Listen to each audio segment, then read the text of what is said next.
Welcome back, everyone, to another interview from the Draw Control podcast. On today's episode, I'm joined by incoming senior on the Boston College women's lacrosse team, Brooke McLoy. In her lacrosse career, Brooke has played in 33 games and has 15 goals, 5 assists, 2 ground balls, and 6 draw controls. Brooke has helped BC to 2 ACC championships, 3 Final Four appearances, and of course a national championship victory in 2024. Before college, Brooke was a USA Lacrosse All-American in 2022, the 2022 MVP of the Independent School League, first team All-NEPSAC, and was named Prep School All-Scholastic by the Boston Globe. I'm super excited to have her on the podcast today. So, Brooke, thank you so much for coming on. And how is everything going? Yeah, thank you so much for having me. I'm really excited to be here. Everything's going great so far. I've seen you guys on Instagram, and I'm really excited you guys asked me to come on. Yeah, we're excited to have you on and talk about your lacrosse career plus some other things as well. And I guess the first question that we wanted to ask you was obviously your season just wrapped up about a month ago. So, what have you taken away, I guess, from your junior year as you sort of reflect on the season this past summer or this during this summer? Yeah, I mean, obviously this year kind of was a tough ending for us. I mean, it didn't end how we wanted it to, but with that comes obviously a lot of learning and a lot of things that I got to experience, which I'm really grateful for. I would say probably like my biggest takeaways for my junior year was we had a motto that was called Win the People. And we kind of wore these bracelets all year that reminded us to like win over the people that were in our circle and our team, whether it's spending your time with them on the field, off the field, and just like doing things like that to kind of build your relationships with the people on your team. And I think that was one thing that I really focused on this year was learning about my teammates and like about myself. And although it's not super like lacrosse related, I think that we had like a super special team this year. And we were all so close. I mean, I was just as close with the people in my grade as I was with the freshmen on our team. And I think that's something really special. So I'd probably say that that was kind of one of my biggest takeaways was just really spending time with your teammates and learning about them. And that's just as important as all the X's and O's on the lacrosse field. Yeah, it felt like this year's team, at least from an outside perspective, there were some new faces. So did that sort of make you guys closer? Because there was some turnover compared to the team you had your sophomore year. hmm Yeah, we had a great freshman class come in. We also had incredible transfers as well. So just learning about whether it was the transfers, the freshmen, and really spending a lot of time with them. I mean, they're all amazing people and everyone's so different, but that also makes everyone so special as the different personalities we have. So yeah, it was a great. We had such a close team this year, and I really loved everyone. Now, do you have any plans for this off season? I guess what are some things you're hoping to work on this summer to get ready for fall ball coming up? Yeah, so I'm living in New York City this summer, which is a little bit different. I'm normally in Boston, but luckily I have like all a bunch of my best friends, some of my teammates even are living in the city, so it's nice that I can train with them while we're here. And there's a field like right across the street from where I'm living, so that's great. Basically just like keeping my stick in my hand and kind of just improving on my dodging now that I'm like playing on the draw a little bit more, working like on some draw stuff and I would say mostly keeping my stick in my hand and just continuing to play until I get back in Boston in August, and then I'm going to start training back again at BC. Yeah, that's awesome. I don't know how you're going to do with all those Yankee fans, but I know it's definitely a lot to get used to over here. yeah, that's for sure. Well, luckily, I think they swept them a couple weeks ago, so at least that makes at least you have some bragging rights on them a little bit, even though they have a better record right now. Yeah, I went to the Red Sox Yankees game and they won, so that was a good experience for me. Was it cool being like in, I guess, enemy territory? Yeah, it's definitely a cool atmosphere. I mean, that's a cool stadium, I'm not gonna lie, but definitely getting to see the Red Sox pull a win there was really nice. I got a few boos from the crowd wearing my Red Sox stuff, but it was great. It was a good experience. That's pretty gutsy of you to wear a Red Sox I cap, but know, it was even gutsy. because I'm a Red Sox fan as well, and I don't know if I would do that just because I don't want to be like I don't want people harassing me. Harassing So, me the whole game. I know. I know. but at least you got through it, so you're tougher than me on that end. So I have Yeah. to get tip my cap to you for that. So. Thanks. Now, obviously, it's crazy to think about, but you're a senior next year. So, So, have you thought about I guess the type of leadership you want to bring towards the team as one of the veteran players? Would you consider yeah. yourself more of a vocal leader or lead by example type of player? Yeah, first of all, I can't believe I'm gonna be a senior. That's actually like insane. And like I feel like these past 3 years have gone by incredibly fast. But I kind of like want to lead by example. I mean, I want to be like the player that everyone gravitates towards, whether it's like on and off the field. And I think like my biggest mentors since being on this team have all been BC lacrosse players, and they've kind of paved the way for how I want to lead. And I would say just like leading by example, like doing everything in my power to make the team successful, and just being on this team is such an honor. And I think continuing to bring a positive attitude and energy to practices every day and being like the best teammate I can be. I mean, that's kind of the way that I want to lead.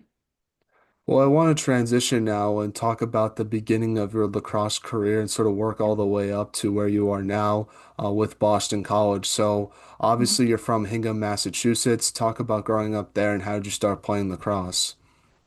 Yeah, so I followed in my brother's footsteps. So he played lacrosse at Gettysburg College. He just graduated this year, but basically I feel like I've had a lacrosse stick in my hand since like I could walk. I mean, he definitely set the way for me to play, and I think like Hingham, living in Hingham, Hinghamtown Lacrosse has such a great program. There was the coaches like Jen Manning, and kind of there's a few coaches that really like helped develop my love for the game and my passion for the game. So I think following in my brother's footsteps, and then Hinghamtown Lacrosse is where I really grew kind of my love for the game. And that's when I was like, this is something I definitely want to do past just like my childhood.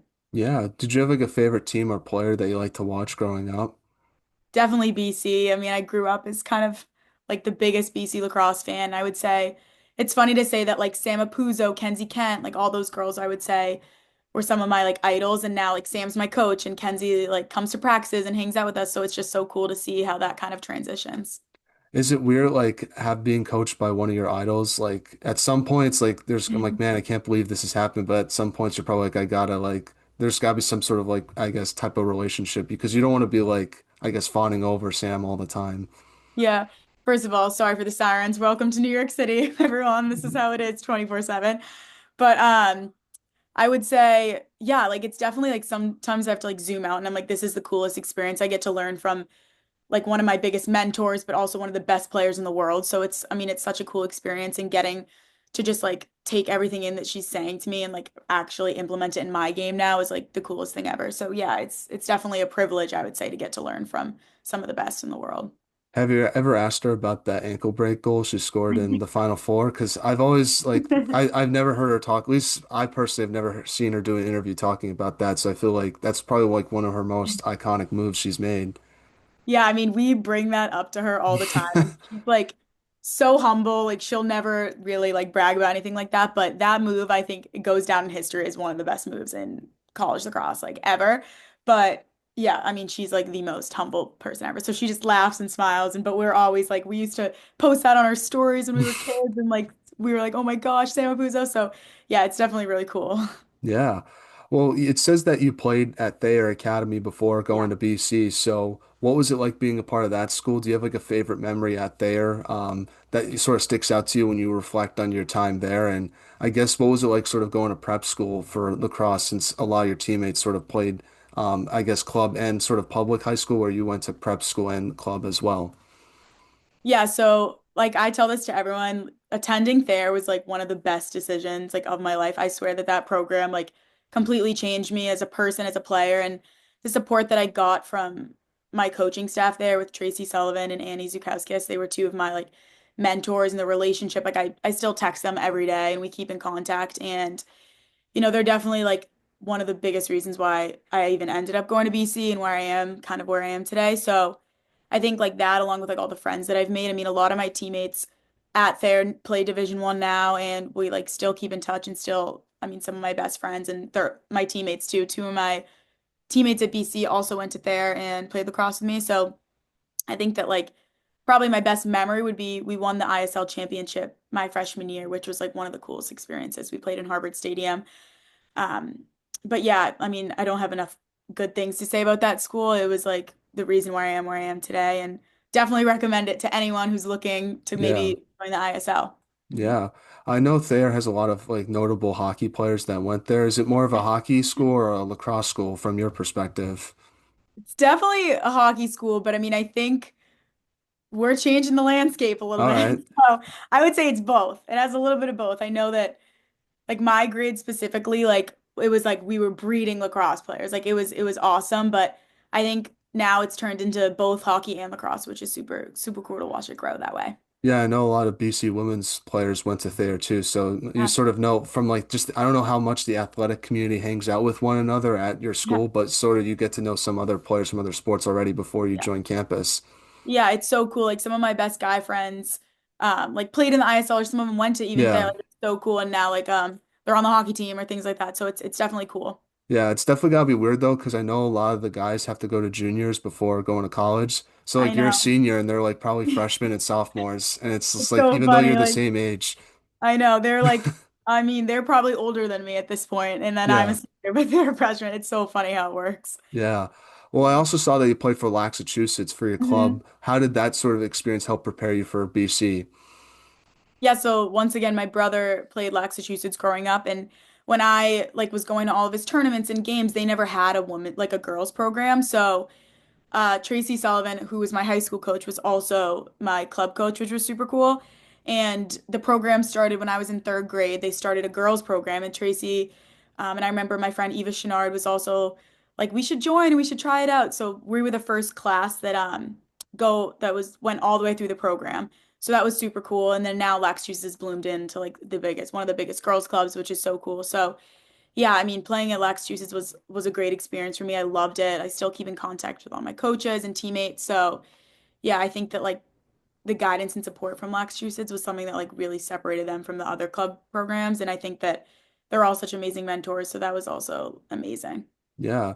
Well, you Mhm. mentioned how your brother played lacrosse as well and how he was a huge inspiration for yourself. But on your bio, it says that your mom also played lacrosse Yeah, for Boston College. So I yeah. just want to ask you, because I don't know if she's going to be listening to this, but what has she sort of Sure. meant? What has she sort of meant to your lacrosse career? What have you learned from her? And how Yeah. cool is it that you get to sort of continue her legacy at BC? Yeah, I mean, that was one of the greatest privileges. I mean, my mom's probably like my biggest inspiration, also like my biggest supporter. So following in her footsteps and like getting a chance to play at BC was my dream, but then it means like that much more because she also played there. So that was also her dream. So like the two of us combined, like I think it was definitely the like picture perfect like experience. And I think that the program itself just means so much more to like our family now and getting to like really live out my mom's like dream for her and for me. And it's really like I can't even put it into words. It's really special. Did you get to wear her number or no? No, I didn't, but still a really cool experience. That's pretty cool. That's pretty cool. Well, hopefully she's listening to this. Shout out to mom Definitely. Shout out mom. for what she did for you. And yeah, I'll Yeah, definitely try to clip this so she can see it I on know. Instagram. But getting back to sort of your recruiting process, obviously, Mhm. like we talked about, there's some family ties to Boston College. You grew up rooting for that team. How did you get the opportunity to be a part of the program? How did your recruiting process work? And did what sort of made BC stand out versus the other schools you might have been looking at the time? Yeah. I mean, I always say that it came down to the people. I mean, the people definitely is kind of what like sold the deal for me, I would say, but along with like obviously amazing academics and the coaches are great, like everything's perfect, but I would say that it came down to just like the girls on the team. Like I remember when I like went for my visits or I always would go to games, it was basically like I was a part of their family and that was like from the moment that I wanted an autograph from Sam Mapuso. Everyone was so welcoming. So I think that I kind of knew that like I wanted to be a part of a team that was like that. That was more than just a team. It was like a family. We were all sisters. So, and then also like, I mean, I played for Acacia like at Massachusetts too because she coached there for a while. So she like pushed me like when I was young my entire life, and I always like aspired to kind of play for her. So that was a huge thing as well. And I would say definitely just came down to how welcoming and how amazing everyone was. Yeah, what was like the biggest adjustment you had to make to college lacrosse as a freshman? It must have been Yeah. crazy to Oh, it's crazy. go up against all those like top players in the country once you for your first practice. Yeah, it's definitely crazy going from high school, and I think we're like at a school like BC, everyone in high school is like the best at their in high school. I mean, that's kind of they recruit like the top what like 1 or 2% in the country. So it's cool how you never really like understand what it's going to be like until you get there and you're thrown into it. And I would just say the pace of the game is normally like what I would say. I mean, you never understand like how much faster, stronger, better everyone will be like once you get to college. So I would just say pace of the game is like 10 times faster and basically not just like one area, it's kind of everything. Now, in your freshman year, your team made it to the national championship game and lost to Northwestern. I want to ask you, how did you handle that loss, and what did you learn from that game that you think helped you out for the following season? Yeah, so I mean, coming into a team like BC as a freshman and then getting the chance to play in a national championship was like a dream come true. But I think that when you're a freshman, you don't really understand like how big of a deal it is because obviously you've never been there before. Um, but that loss I remember was definitely like a really tough pill to swallow because it was a big deficit and we didn't expect that to happen. We came in like super confident, but we really just like didn't show up that day to kind of play. And I think like that loss like stayed with you throughout that entire summer and even still stays with me. And I think that it just teaches you that like you have to give so much more. And like when you think you gave everything, like clearly you didn't. You have to keep showing up every day, giving like it your all. And on those days where like maybe you don't want to put in the extra work, like all those days will add up to like where you are and your experience. And then like especially in the national championship. And I just remember being like, I wish I could have given like a little bit more, or like when I didn't want to go to the field, like showing up with like the most positive attitude when it's hard, like showing up. And I just remember always like you want to not have any regrets when you're in that like last game and just saying like I did everything that I possibly could to like maximize this opportunity. And I think then going back like that next year, like I knew I was like, I am never going to take a day for granted, like anything like that, because like this experience will stay with me for the rest of my life. And like, especially after losing this past year, like again, like it just, you never want to go back and wish that you could have done anything differently. So I think that learning from it, like definitely a tough pill to swallow, but then if you think about it, we came back and then we won. Like so you learn and that's part of sports, it's part of life and it's really cool to like get a chance to learn from those experiences. Yeah, and like you said, the following season, your team won the ACC and national Yeah, oh championship my game. gosh. Firstly, talk about what it was like winning both those trophies and just what it meant to you, like on a personal level, saying that you Yeah, now get to be a part of a championship team at Boston College. And yeah. just talk about that national championship game, being down 6-0 in that first quarter. I'm just sort of curious, like, what was the message to your team before the second quarter, and what did you think of your team's response in that game, and just the way, especially Shea Dolce played to sort of give you guys that opportunity to come back and win that game? Yeah, I mean, so that was our first ACC championship. So we've never won an ACC championship. And I think like people don't realize that winning an ACC championship is like almost just as hard as winning a national championship because of how competitive it is. But I mean, winning the ACC for the first time for our program was like the coolest experience ever. And then obviously, after what happened the year before, winning a national championship, it just felt that much more special because I knew what it felt like to be in that situation and lose. So I think that like that was the coolest experience. And doing both in the same year was just like the cherry on top. It was the coolest experience. And then being down 6-0, I mean, everyone always asks like, how did you guys like come back from that game? Because obviously being down 6-0 is a crazy deficit, but it's weird because as much as it was insane to be down, like I never really doubted that we wouldn't be able to win the game. And I think everyone felt the same way. We just needed to put the pieces together and take it like one play at a time. And we brought it in. Remember being down 6-0 and we just were like, we need to reset, like right here, like reset next play, like we need to get the next goal or the next stop, and then we can go from there. Like nobody can think like we're down 6-0. It's basically like one at a time.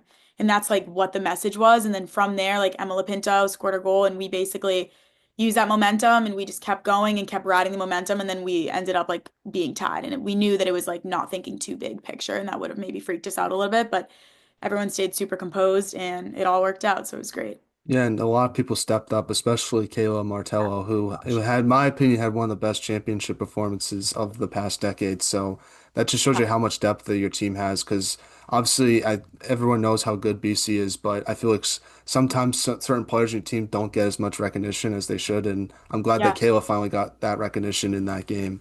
Yeah, I mean, me too. Kayla's was is literally like such a talented, incredible player. And we always say like when she has a hot stick, like she does not miss. And like in that game, that was a perfect example of like she literally just showed like all of her hard work all year. And I'm so glad that she got to like put that to life in probably the biggest game of her life and all of our lives. So that was awesome. Now, talk about what it's like playing in the ACC and the competition you face each game. In my opinion, it's probably the best conference in women's lacrosse. We saw that last year with your team. We saw that this year with North Carolina. And just not even those two teams, but Syracuse is always good. Yeah. Just what's it like being a part of that conference and just every game's a battle, so it obviously prepares you very well for the playoffs.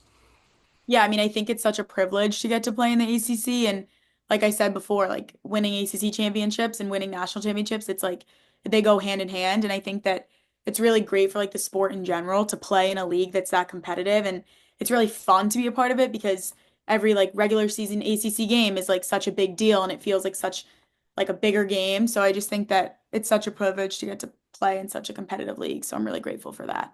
Excited about Florida State next year? So excited. I think it's so cool that it's expanding and it's so exciting. And I think it's great for the sport. And yeah, it's awesome. Yeah, that's gonna be a lot of fun. Do you know if you're going there or they're coming there? Because I you got think one we, year left, so you I kind of want know. to hope you go there. I'm fingers crossed. I think we might be going there. That would be such a cool experience. So we'll see. Yeah, for sure. I can't wait to see. They've got a lot of good transfers too, so I think they're I definitely going to be know. pretty competitive next year for a first year team. I'm sure. I'm excited to see. Now, over the course of your collegiate career, what do you think's been the biggest improvement you've made to your game? Because in my opinion, Brooke, you're such a versatile player. You're so good on the attacking and defensive side of the ball.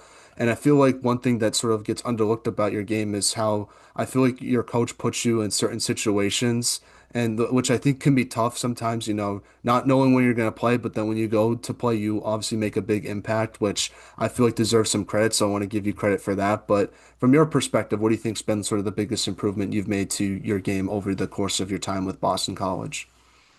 I would probably say like exactly what you said, just like the adaptability that I think that I've kind of learned and just being like thrown into situations. I mean, if you asked me this like 2 years ago and then all of a sudden I would be like on the circle in the Final Four, like I would have, I mean, I'm an attacker, you know what I mean? So it's just like, I think learning to just be like coachable and if you're thrown into a situation, like love the situation that you're in and like bring your competitive energy in your fight. And like that's something that I've like learned is just to use like my fight and my competitive energy in any situation that I'm in. And whether it's the one you want, whether it's what your team needs, like that's like where you should be in the moment. So be there and just be super coachable and adaptable to anything that is thrown your way.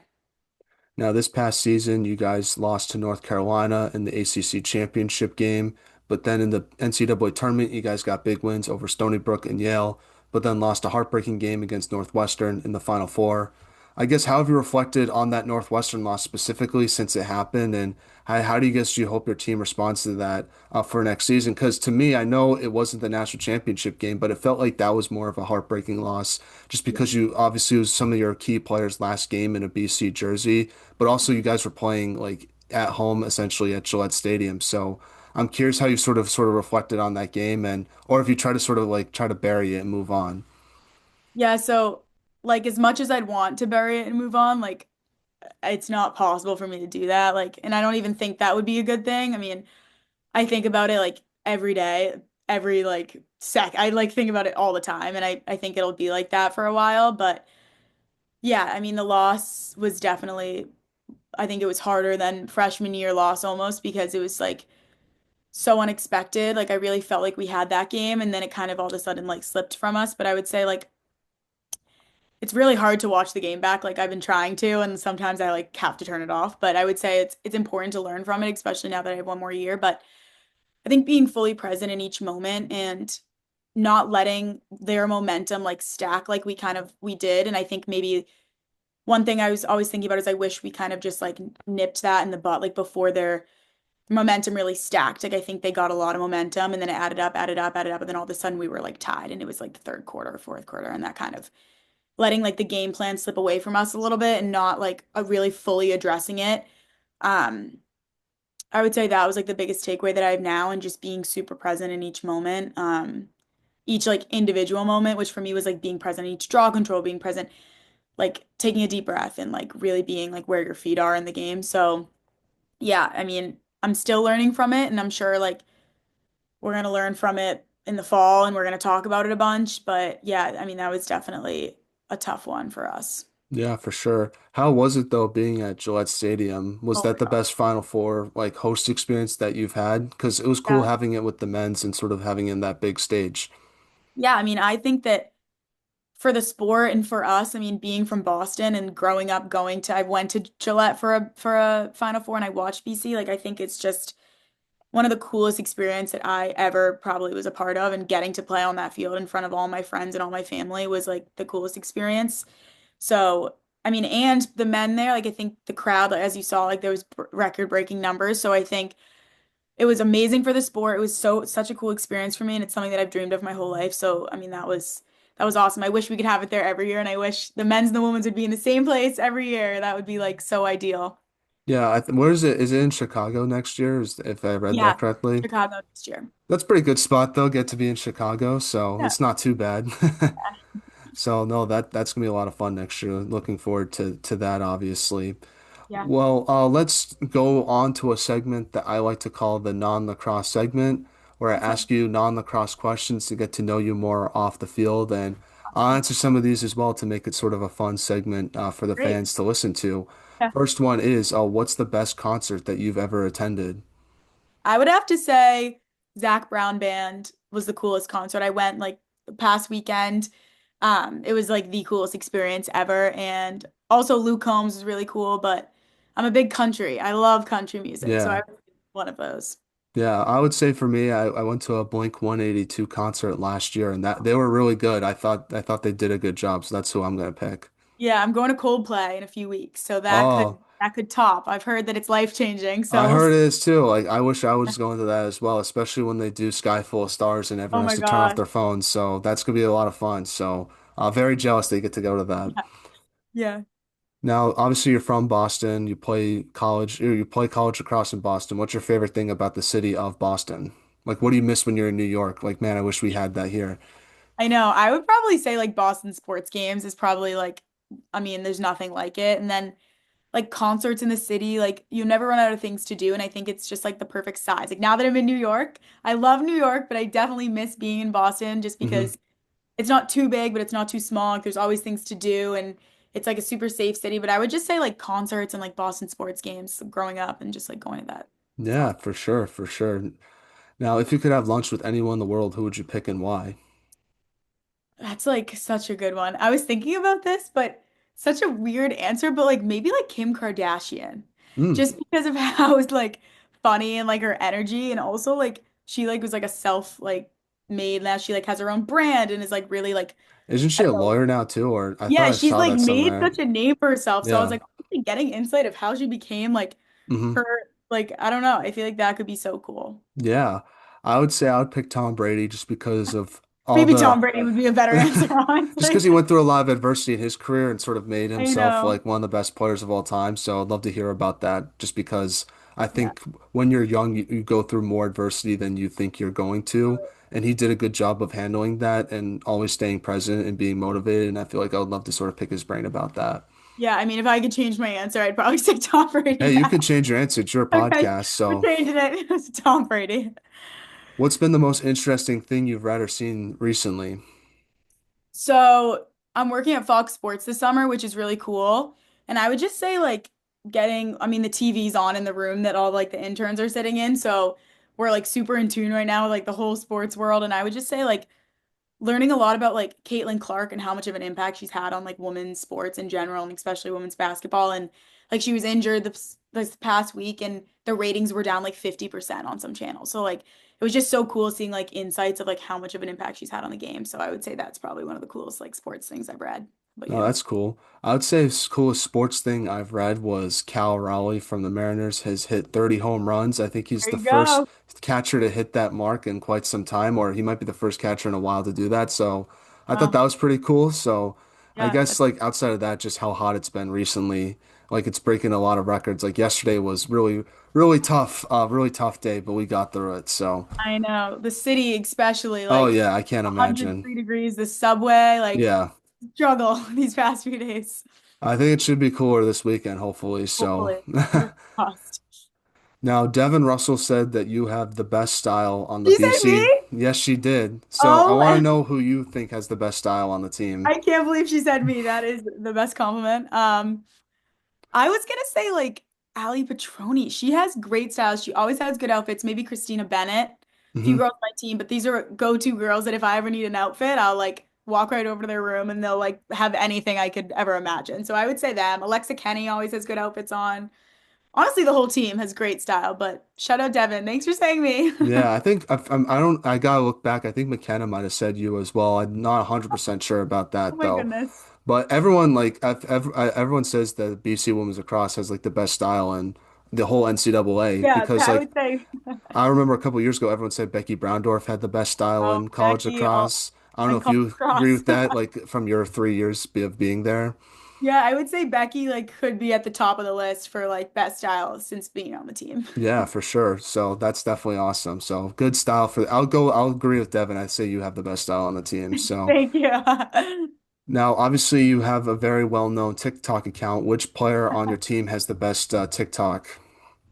I mean, I would say like Annabelle Hasselbeck. I know she's not on the team anymore, but I absolutely love watching her TikToks and like everything that she's doing with the sports world. But McKenna Davis is up there Everyone too. says McKenna Davis has one of the funniest accounts, Yeah, like on. she has a good account. I mean, it's a difference. Some girls are super funny on their accounts, some girls are more like serious content. So it's definitely a mix, but like overall, I'd say we have like the funniest team in the NCAA. That's Yeah, something for sure, for I sure, for sure. I guess last teammate question is, which player on the team would you like want to be stuck on a long road trip with? And you can pick any teammate you've had like in the past 3 years. It doesn't have to be someone who's currently on the team. Wow, that's a great question. I'd probably say like Mallory Hasselbeck. Hmm. I think that like I could get in a conversation with her for like literally about anything all the time.